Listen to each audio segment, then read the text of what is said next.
Welcome to Introduction to Foods and Nutrition.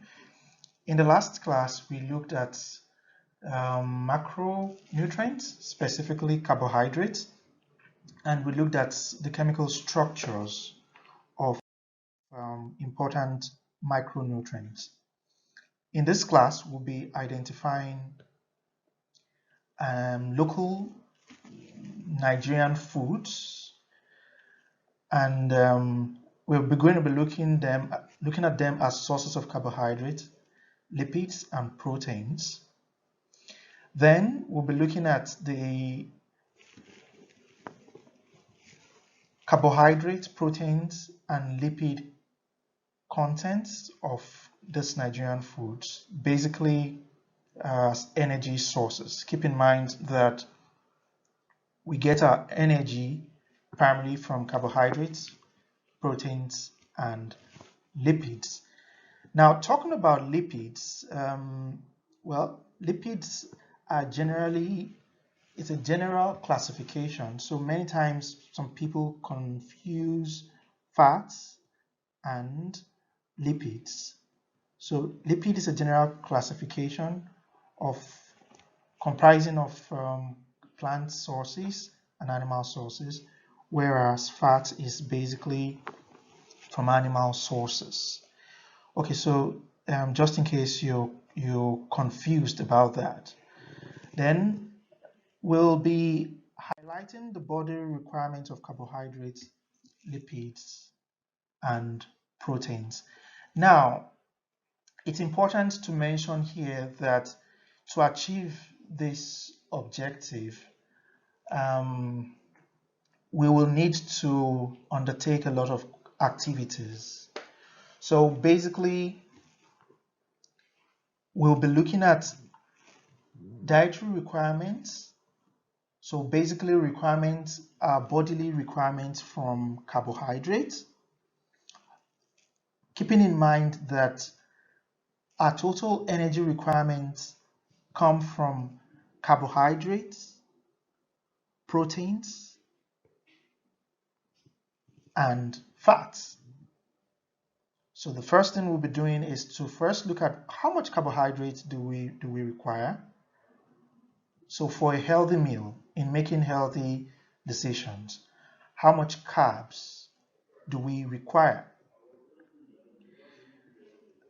Then we will look at carbohydrates, proteins, and lipids as a total contribution to calories and try to see what is our total caloric requirement versus what is the amount of calories that we consume from carbohydrates, lipids, and proteins. So that is what we want to do today. We want to look at our requirements versus what we actually consume in our normal, ordinary diet. And keep in mind that although this is general, many times in calculating this requirement, we use averages of a large population. So many times, the average of a large population comprising Americans, Europeans, Africans, Asians, you may find out that your own personal average or requirement may not necessarily be the average or requirement that are recommended by these populations. Now, I don't want to go into the complexity of this, but as we go on, we will see this in a better light. So this is what we want to do in this class, and let's get to it. So beginning with carbohydrates requirements for males and females, it's important to know that our dietary carbohydrates constitute most of our energy requirements. And if you look at the average or typical Nigerian diet, the observation is that it's very calorie dense, it's carbohydrate dense. So Nigerians are known to consume a lot of carbohydrates. So the energy requirements of humans is measured in calories. And generally, it is recommended that carbohydrate intake should be between 45% to 65% of total daily calories. So what this means is that, well, we should get from carbohydrates between 45% and 65% of our total daily calories. And of course, out of this, between 10 and 25% should be from sweeteners. So we shouldn't get more than 25% from sweeteners. So the total daily caloric requirement for example, for a moderately active woman is estimated at 2,000 to 2,200 kilocalories. Now, it's important to understand that these estimations are deduced from very complex mathematics, which is actually beyond the scope of this course. So you'll be meeting the details of this in NUT 301. So I'd rather you don't get bothered about this for now. So I'll guide you about the things that you really need to bother yourself about. So first of all, it's important to know that on an average, so you're expected to get a minimum of 45% of your total calories from carbohydrates and a maximum of 65% of your total calories from carbohydrates. And this is the dietary guidelines that is currently used by the United States. Do we have a dietary guideline for Nigeria? Unfortunately, the answer is no. Okay, so this means that the minimum amount of energy from carbohydrates needed, like we established before, is this. So take, for example, in the example that we earlier used for the moderately active woman. So a moderately active woman requires, on an average, 2,000 kilocalories. So if this is the requirement of a moderately active woman, so how much of this should be from carbohydrates? So it's very simple mathematics. So if the minimum that is expected for this woman is 45%, so it means that 45 over 100 times the caloric requirement is this. So that means that, well, for that woman, she should get 900 kilocalories from carbohydrates.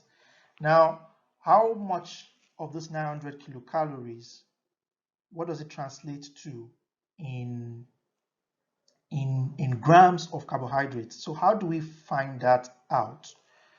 The equation that we need to deduce that is that for every gram of carbohydrates, you have 4 kilocalories. So the same thing, just for your information, for every gram of protein, you have the same 4 kilocalories. For every gram of fat, you have 9 kilocalories. So, but for now, we'll only be focusing on carbohydrates.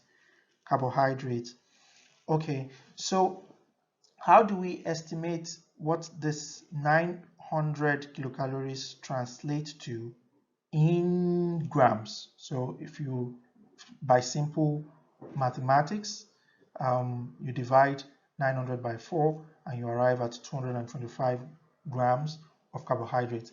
So this is basically the minimum amount of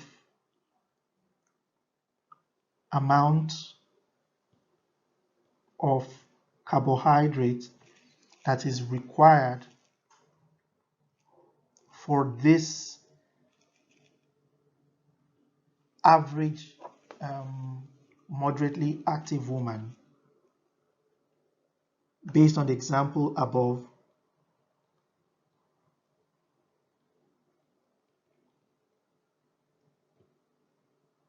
Okay, so a very good thing that you should be able to do now is to be able to calculate what would be the maximum for this same moderately active woman. So if you remember, going back to the previous slide, 45% minimum to 65% maximum. So if you do the math, you will arrive at, I would actually leave this to you to see the amount of carbohydrate in grams that you should expect, the maximum amount of carbohydrate that you should expect for this moderately active woman. I imagine that you should be able to do that without any difficulty. So in the previous slide, we calculated the minimum amount of calories required by a moderately active woman, and then we went ahead to calculate from this minimum amount of calories, considering the fact that between 45% and 65% is the recommended intake for carbs, how much carbohydrate is required. Okay, so we did that, but at this point, or at this juncture, I want to bring your attention to the factors that are considered in estimating these caloric requirements. I told you that it's a complicated mathematical model that is applied, and that I do not need you to understand yet those complications. But the important things that I think you should understand are those factors that go into computing or estimating these requirements, this caloric requirement. So the first is the gender of the person. So whether the person is male or female, it doesn't matter which one comes first. Then the second is the age of the person. And the third is the physical activity level of the person. And in estimating physical activity, we normally divide physical activity levels into sedentary level, moderate or moderately active, and active levels. So these three categories are the broad categories that are used. So it's important to take note of this. Based on the age categories, many of you will fall in the 19 to 30 age categories. So based on that guideline, these will be the estimated calorie requirements for females and for males. But like I said, this is very general. So later on we'll see that, okay, if you want to estimate your personal caloric requirement, how can you go about it? We'll come across that in the subsequent slides. Okay, so here we have a look at what does it mean for someone to have a sedentary physical activity level. And of course, PAL generally is used to as an acronym for physical activity level. What does it mean for someone to have a low active, active, very active physical activity level? All these have been defined by the Institute of Medicine, IOM, and you can look that up, but they are pretty much the institution that the American institution, by the way, and they are the ones that help us with these guidelines that we follow. Okay, so now we've looked at the general requirements, and we've looked at how to calculate the minimum amount of energy from carbohydrates. But now let's look at a holistic energy requirement and how to calculate energy requirements, not just from carbohydrates this time around, but from carbohydrates, proteins, and fats. So normally, um, in every meal, in a typical meal, your body does not start distinguishing carbohydrate, proteins, and fats. That doesn't happen. So you eat a meal and everything is there, and your body treats them, together. But for knowledge purposes, yes, it's very good that we know that, well, basically there are different pathways which the body uses in getting energy from this. But the important thing to know is that energy is gotten from the macromolecules, which comprises carbohydrates, proteins, and fats. Simple. Okay, so in order to calculate your energy requirements, we shall be using the mathematical model provided by the IOM. Like I said, don't bother yourself with the complexities. So what I'll ask you to do now is to go to this website and follow the indications. I've already done that and I'll be showing you in the subsequent slide. Okay, so what you will do after going to that website is to supply your age. So I provided a hypothetical age there. Then the gender, supply your gender. Supply your height in centimeters. Wow, this is a mistake. So this height should have been in centimeters. I mean, for you to have someone that is 182 inches tall, that guy must be a real giant, no? Okay, so in centimeters, and supply your weight, of course, in kg. Okay, so the next thing you will do is to tick which is your physical activity level. So what is your physical activity level? Is it sedentary? Is it low active? Is it active? Is it very active? So follow all the guidelines in the preceding slide to estimate your physical activity level. Then, of course, after that, submit and generate your requirements. So what you will get if you follow the procedure is your total requirement per kilocalorie per day.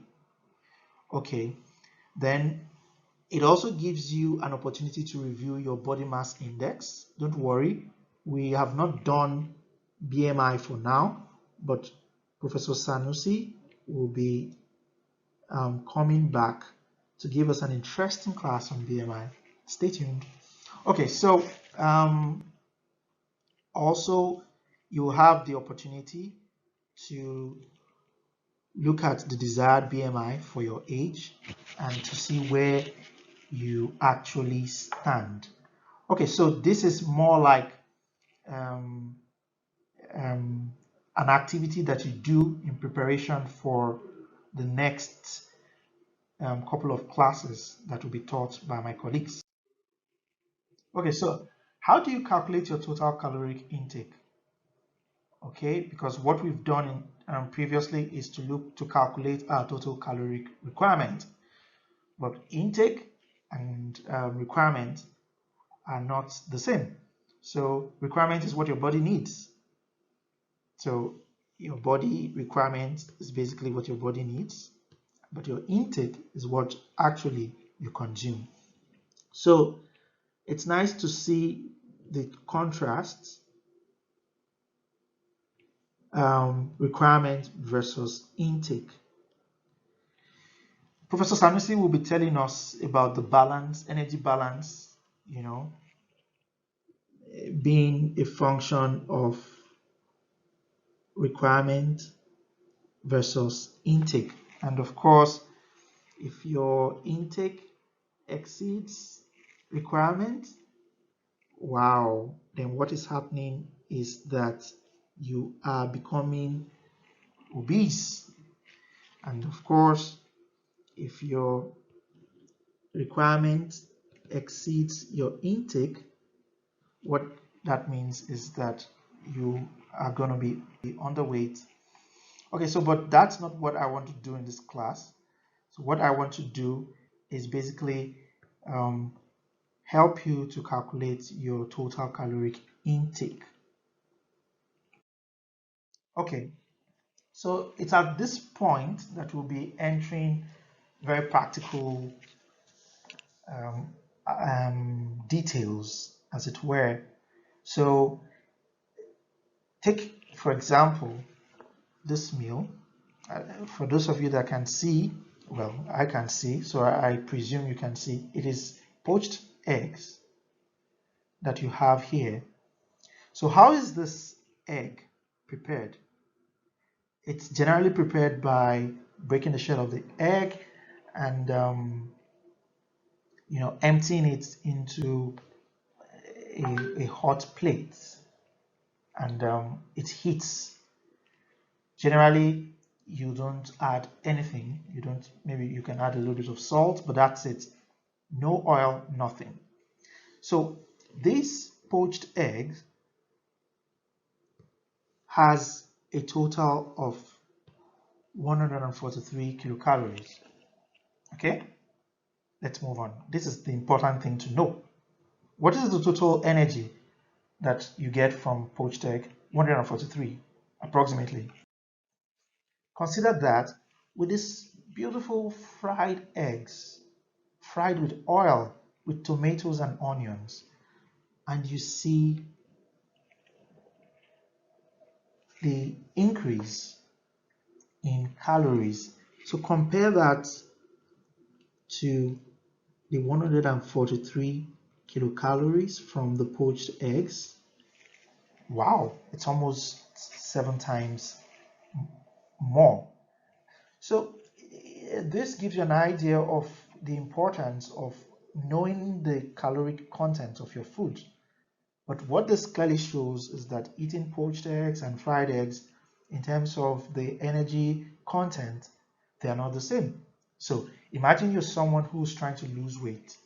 Definitely fried eggs may not be the way to go. Simple.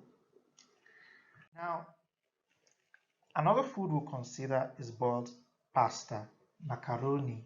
Well, macaroni rings a bell to me.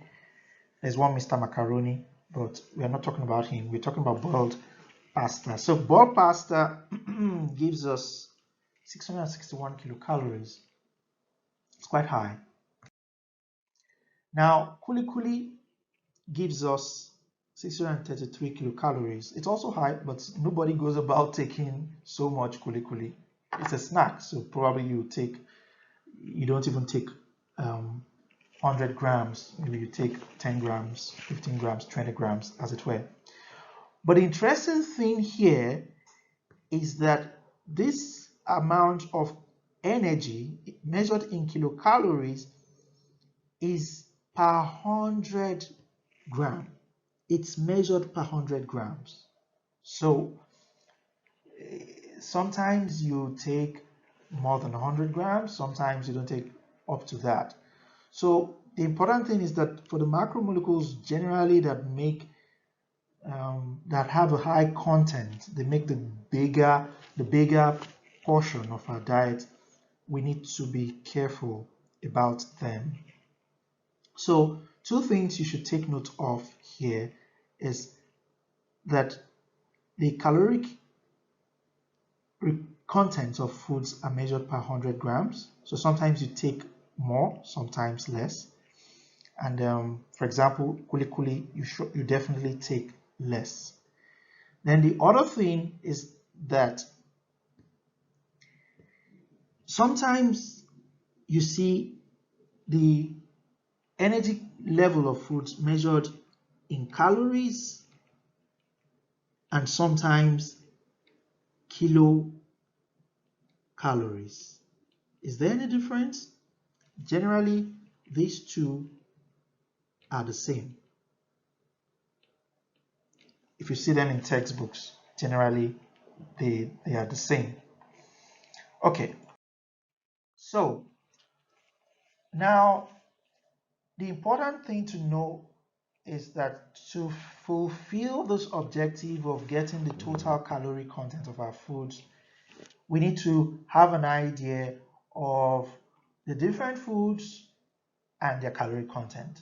So for example, if my breakfast, for example, was bread and egg, with a cup of beverages, so maybe the beverage is Milo or Bonvita or any other cocoa product, to calculate my total calorie content for breakfast, I will have to have an idea of the individual contribution of bread, individual contribution of tea, or the beverage, the individual contribution of the egg.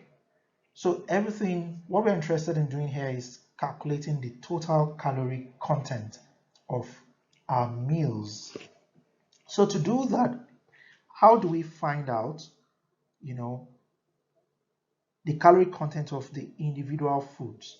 If you check your Moodle, kindly go to your Moodle, and there you will find the food composition tables that I've uploaded. So you will see them in the Moodle folder, so where the lecture materials are, and that will help you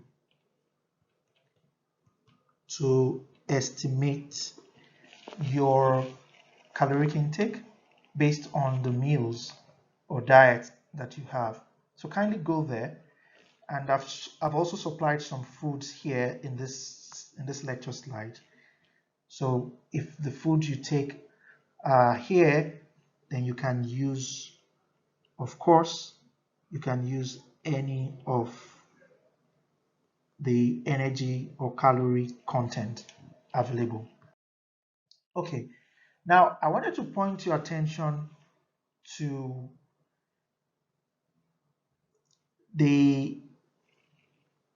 Milo. In the previous slide, you will see that the Milo content was quite high, but if you compare that to this 150, it's not as high. So keep in mind that this is what you see on the Milo pack. Actually, I downloaded this from the Milo pack, but keep in mind that on the Milo pack, it's recorded per 20 grams. So you need to multiply this by 5 to have an idea of how much you consume per 100 gram of Milo. I was actually personally surprised that the energy content from Milo it's that high, really. Okay, so this provides us with more examples of some Nigerian foods. Look at catfish, for 20 kilocalorie per 100 gram. Look at nkwobi. I have bias for these foods. This is what I eat on some Fridays when I'm thanking God. Okay, look at the calorie content. Agege bread. Tell me if you don't eat agege bread, and I will know who is lying. Okay, agege bread per 100 gram. Akara. So these are some of the popular foods we eat in southwest Nigeria. I have also included some food from southeast to keep it balanced. Okay, so just check if any of your foods fall in this category, and you can use any of the calorie content provided here in estimating your total calories. Okay, then we have another food here from northern Nigeria. We have a fourth also from southwest, and one foreign food which I don't expect anyone to really consume. But take note of the caloric intake. And at this point, I would like to introduce you to the food log assignments. Now, if you check your Moodle, you will see the food log assignments. And here I'm providing more guidelines to help you in actually finishing up this assignment. So you are expected to keep a log of all the foods you consume during each meal. So it's an assignment you're going to do for a whole week. So what you need to do is get a small diary and start logging your intakes, both for breakfast, lunch, and dinner. Okay, so following this example below, what you're expected to do is to calculate the total calories from each meal. So from breakfast, from lunch, and from dinner for a whole week. So you tabulate all foods consumed as shown here. So you follow this guideline. So I'll walk you through, for example, a hypothetical meal of bread with fried eggs and 2 cups of Milo with 2 sachets of peak milk, not skimmed. You know the difference between skimmed milk and non-skimmed milk? Do you? Well, check it out on Google. Should I let the cat out of the bag? This has no fats, and this has some fats. Okay. Anyway, so I used the food composition tables, the one I uploaded on your course material folder in Moodle, to estimate the amount of calories from bread. Keep in mind here that I estimated the amount of the bread. So in this case, 300 grams. So if you buy this 350 naira bread, the big loaf, it's roughly 900 grams. So it means this guy consumed a third of it. Gradually, what must be dawning on you now is to do this assignment. You need to begin to have a sense of the weight of the food you consumed or the foods you'll be consuming. That is implied, obviously. So take, for example, how did I know that, this bread is 300 grams? It's either it's largely you have to weigh it. You have to weigh it. So fried eggs that this guy consumed about 140 grams, and 2 cups of Milo sachet. Okay, so following that, the food composition table, I estimated this, and this gave a total of 3,789 kilocalories. So the important thing is this is quite high. This is quite high. Having this for just breakfast alone is quite high. Keep in mind, going by the requirements for a moderately active, do you remember the moderately active